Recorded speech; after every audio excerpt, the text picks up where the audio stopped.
வணக்கம் நண்பா. தமிழ் தண்டர்ஸின் அன்பு வணக்கங்கள். மத்திய அரசு ஊழியர்களுக்கு ஹாப்பி நியூஸ். 50% ஓய்வூதியத்திற்கு உத்தரவாதம். முழு விபரம் உள்ளே. காணொளியை ஸ்கிப் பண்ணாம முழுசா பாருங்க. மேலும் அரசு ஊழியர்கள் மற்றும் ஓய்வூதியர்கள் தொடர்பான லேட்டஸ்ட் அப்டேட்டுகளை உடனடியாக அறிந்து கொள்ள நமது தமிழ் தண்டர்ஸ் சேனலை தொடர்ந்து பாருங்க.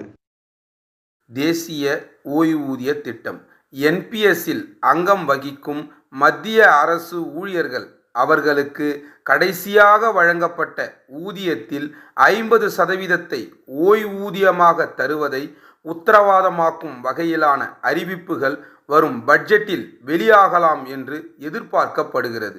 பழைய ஓய்வூதிய முறை கடந்த 2003ஆம் ஆண்டு கைவிடப்பட்டது.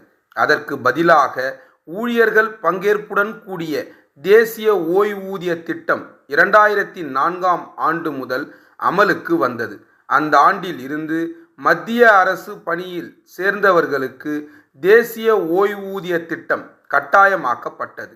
இது வரையறுக்கப்பட்ட ஓய்வூதிய திட்டமாகும். இந்த திட்டத்தில் அரசு ஊழியர்கள் தங்களது அடிப்படை சம்பளத்தில் 10% என்பிஎஸ் திட்டத்திற்காக பங்களிக்கிறார்கள். இதில் அரசின் பங்களிப்பு 14% உள்ளது. மத்திய நிதி அமைச்சர் திருமிகு நிர்மலா சீதாராமன் அவர்கள் என்பிஎஸ் திட்டத்தை மேம்படுத்துவது குறித்து ஆராய நிதி செயலர் திரு டிவி சோமநாதன் அவர்கள் தலைமையில் குழு ஒன்றை அமைத்தார்.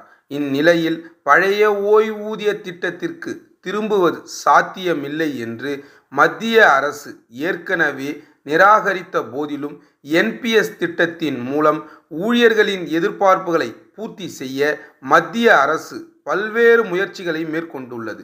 இந்நிலையில் என்பிஎஸ்ஸின் கீழ் உள்ள மத்திய அரசு ஊழியர்களுக்கு ஊதிய ஏற்றத்தாழ்வுகள் குறித்த கவலைகளை நிவர்த்தி செய்யும் வகையில் அவர்கள் கடைசியாக பெற்ற ஊதியத்தில் 50% ஓய்வூதியமாக பெறுவதற்கான அறிவிப்பு விரைவில் வெளியாகலாம் என்று எதிர்பார்க்கப்படுகிறது. வரும் பட்ஜெட்டில் இது குறித்து நிதி அமைச்சர் அவர்கள் அறிவிப்பு வெளியிட வாய்ப்புள்ளதாக தகவல்கள் தெரிவிக்கின்றன.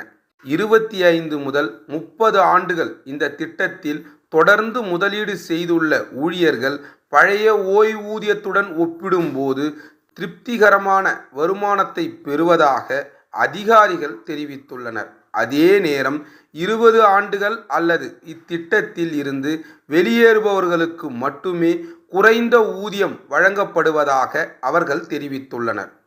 லைக் பண்ணுங்க, ஷேர் பண்ணுங்க, கமெண்ட் பண்ணுங்க, மறந்துடாத சப்ஸ்கிரைப் பண்ணிடுங்க. அப்படியே பக்கத்தில் இருக்க பெல் ஐக்கனையும் ப்ரெஸ் பண்ணிடுங்க. இந்த காணொளியை பார்த்த அனைத்து நல்லுள்ளங்களுக்கும் தமிழ் தண்டர்ஸின் நன்றிகள்.